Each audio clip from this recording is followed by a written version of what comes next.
Alright, at the count of 3, 1, 2, 3. Congratulations, Barangay Sumakin and Barangay Kalawaan. Mayor Vico Soto. Kulang po kayo. Magandang umaga sa ating lahat. Nasaan po ang mga taga-barangay Kalawaan? Kap Jimmy, magandang umaga po. Ayun, pero iilan sa likod. Nasaan naman ang mga taga-barangay San Joaquin? Yun! Siyempre, nasa Moncor tayo na San Joaquin ngayon at bago ko po makalimutan, pasalamat na po tayo sa Meralco. Pinayagan nila tayong pumasok dito para sa konting programa natin. Thank you sa mga kaibigan mula sa Meralco. Para hindi naman tayo sa kalsada, at maka-traffic pa tayo at least dito. Tayo ng konti. Pero nabanggit ko na lang din yung Meralco. Siguro ang next natin na proyekto sa Meralco ay yung mga poste natin na nasa bangketa. Alam ko medyo mahirap po ito, kasi sa tagal ng panahon nasanay tayo. Ilang dekada na yan, baka hindi pa kayo nagtatrabaho sa Meralco, ganyan na po yan. Pero siguro yung next na pag-usapan natin, kahapon may coordination meeting din kami sa DPWH, nakausap ko yung MMDA, pagod to C5. Pero dito sa Ilisco, mas talagang may mga poste na sakop yung buong bangketa. Talagang hindi ka na makakalakad. Kaya yan ang isang titingnan po natin. Sayang naman, pinapaayos natin yung mga sidewalk natin. Hindi naman natin pwede antayin yung replacement o yung transfer ng mga poste bago tayo magproyekto kasi talagang madidelay. So ginagawa na rin natin yung drainage. Sa kasamang palad, may mga ibang parte talaga na hindi mo malalakaran o talagang masigit na masigit. Kaya siguro yun ang mga next na pag-uusapan po natin. Pero muli po, maraming salamat sa Meralco. Pati yung mga replacement ng poles, yung mga OWA, sa totoo, bumibilis ang Meralco ngayon. Hindi ko alam kung anong meron, pero bumibilis ang kilos ng Meralco ngayon. Pati yung mga anti-dumping wires natin. Marami pa, pero marami na rin naayos. Ilang linear kilometers na tayo, clearing. Siguro sa cooperation din naman ng NGU, pero pangunahan talaga yan ng Meralco. Ngayon po, binibati ko rin siyempre mga barangay officials ng San Joaquin, barangay council natin, mga staff, sa pangunan ni Pap Erap na nagbigay ng isang magandang mensahe. Yun nga lang, pag nagsasalita si Pap Erap, maraming magandang sinasabi. Pero minsan kinakabahan ako kung saan pumunta.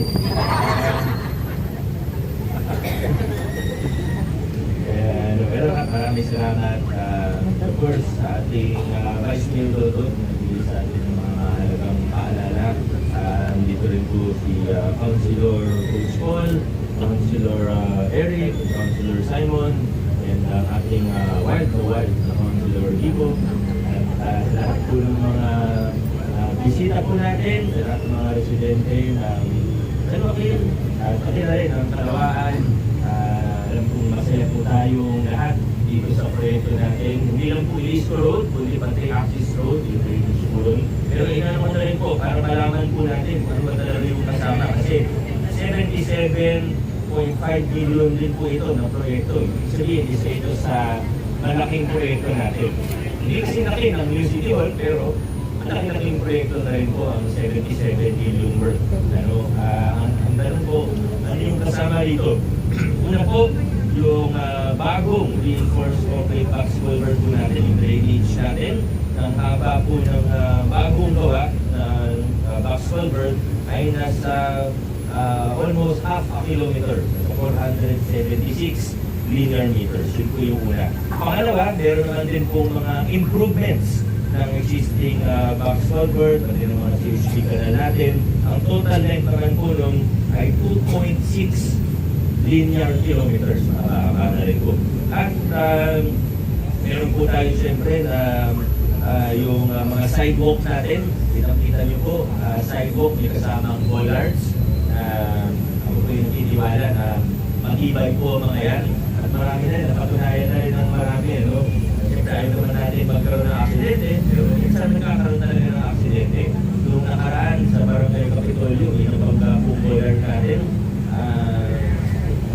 hindi solido. Talagang nakatayo lang po yung bollard natin. Kaya napatunayan na maayos. Pero hindi lang yun yung una, marami na po, ilang nakailan na po. Kapasigat, meron na rin yata. Parang may kapasigat, hindi na panglalay ng bollard. Matibay po. Kaya safety po ng pedestrian, pati na rin ng mga establishmento na hanggang doon na lang yung sasakyan. Walang matamaan na tao, walang matamaan na gusali, walang matamaan na tindahan, o kahit yung mga so yan po. Nasa 3,700, almost 4 linear kilometers, 3,700 plus linear meters po yung sidewalk na ginagawa po natin. At pang-apat, ito naman yung pinakamahalaga, yung main sa proyekto natin, yung concrete reblocking, yung road reblocking po mismo. Alam po natin lahat, at mas alam niyo bilang kayo po yung mga taga rito, siguro mga 10 years ago, ginagawa rin po ang kalsadang ito. Kaso lang, nakita naman po natin, kaya kailangan po natin siyang ipagawa noong isang taon, last year, ngayon. At masasabi ko lang po, sigurado po ako na sa gawa natin, mas tatagal po ito. Yan po ang masasabi natin. So, mas matibay po ang nakakagawa natin. Ay, marami na rin tayong reformang pinakilala mula sa procurement, ibig sabihin, mula sa public bidding, hanggang sa implementasyon ng programa sa monitoring. Hindi pa tayo perfecto. Minsan talagang may mga kontratista na gagawa ng standard, pero ngayon po, mas matibay, mas maganda yung monitoring natin. Ibig sabihin, pag hindi maganda ang kontratista o engineering, mas mataas yung chance ngayon na mahuhuli sila at pinapaulit po yung ginagawa. At yung mga tamang penalty. So, kung may kailangan yung practice, hindi tayo nagdadalawang isip, hindi na practice po natin. Kung may liquidated damages, dahil sa delay, hindi tamang paggawa, hindi tayo nagdadalawang isip. Talagang i-penalize po natin kung sinong may sana. Kaya ang resulta po, mas maganda yung gawa. Meron din tayong efforts ngayon na sinasama na rin natin yung mga civil society organizations, ibig sabihin third party.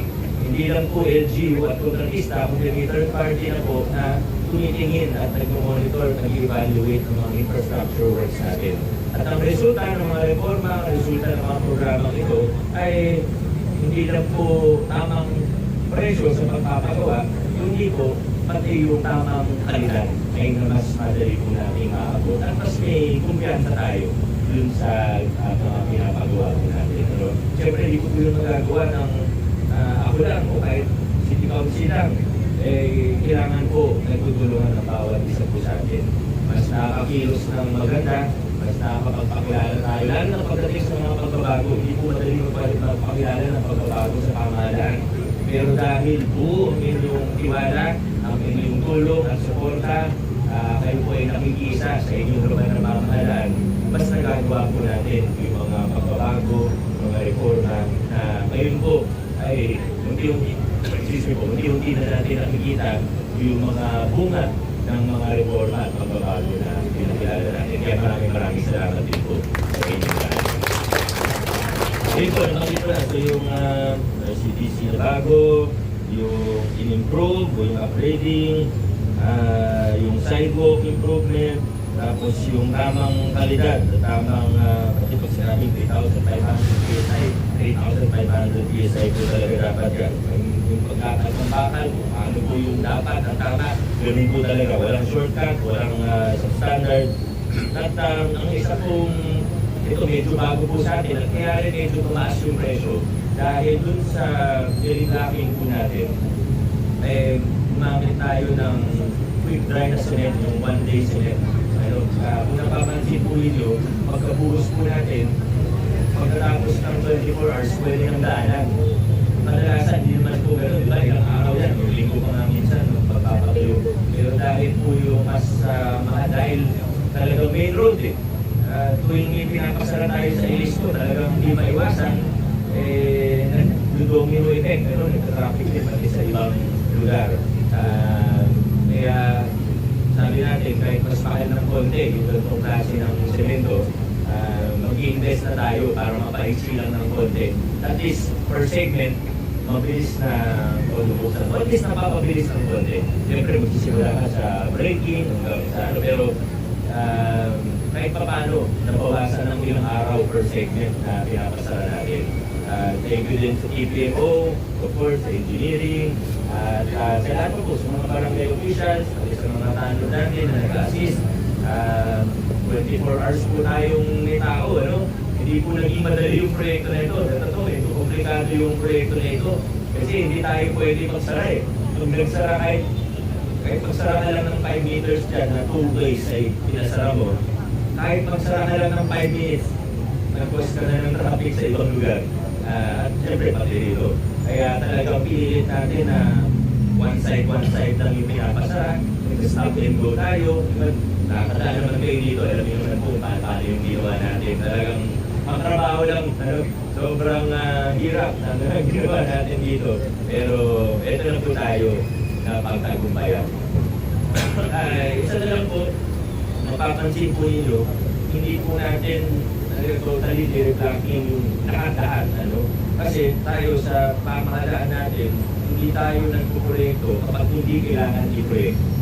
Ibig sabihin, pag maayos pa yan, hindi natin siya papakpakin para gawin ulit. Diba? So, yun po yung kasi tinitanong din po sa akin ng isang araw, bakit itong part na ito? Pinuntahan ko naman, dinaanan ko naman, maayos pa kasi yung daanan. Hindi tayo magpuproyekto, minsan kaya pinag-isipan ng hindi maganda yung pamahalaan kasi hindi kailangan i-project, ipa-project. Diba? Kaya naging experience ng maraming kababayan natin. Kaya tayo po dito, ginagawa natin. Kung yung kailangan ipagawa, mapagawa natin. Kung yung hindi kailangan ipagawa, hindi natin ipapagawa. Simple lang naman, pero magandang sabihin na rin. Hindi ko alam kung may nakakalimutan ba po. Yung access road, siyempre kasama rin yung access road. Yung drainage natin sa access road, siyempre upgrading na talaga, sinama na po natin siya. Tingnan po natin kung makatulong yung mas malalaking drainage natin ngayon dito. Ilang kukuntuan na ni Coach Paul. Kwento niya sa akin kanina, nung bata siya, ilang taon na ng Coach Paul. Mga high school. Alis ganito na rin itsura niya nung high school. Kwento niya sa akin, nung umuulan, dito, malapit dito sa may school ba? O, dito mismo. Dito mismo, okay. Nadulas daw siya dito dahil medyo mataas na yung tubig. Hindi niya na makita yung tinatapakan niya. So, si Coach Paul mismo ang saksi sa ayos natin. So, hopefully, may mga improvement tayong makita dito. Lalo na ngayon, iba yung ulan ngayon, no? Parang hindi pang karaniwan. Dati, pag-ibagyo, nakaka-experience ng ganung klaseng ulan. Pero ngayon, mga thunderstorm, tapos El Nino pa ngayon. Kaya talagang nakakapagtaka. Pati yung hangin, ang dami nating puno na bumagsak. Itong last, itong huling mga thunderstorm. At yung malapit sa yung mga puno bumagsak. At iba talaga yung panahon ngayon. Biglang din sabihin na kailangan na mas mabilis tumilos ang inyong ating pamahalaan. Ito na po.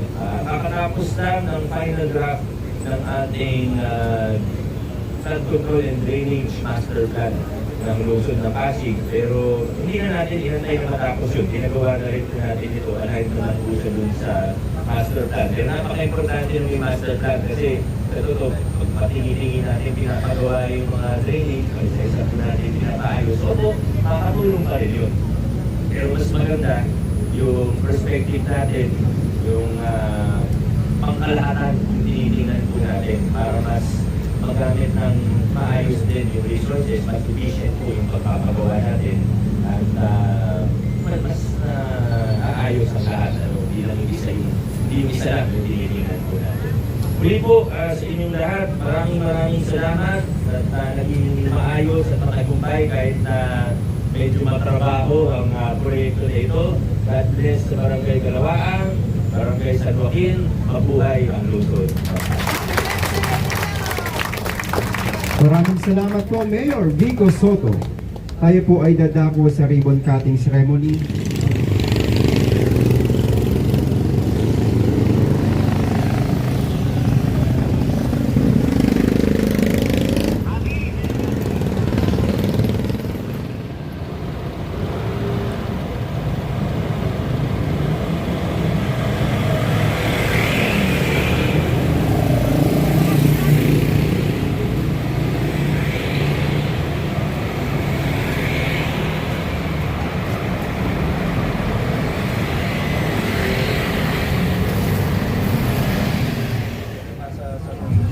Alright, at the count of 3, 1, 2, 3.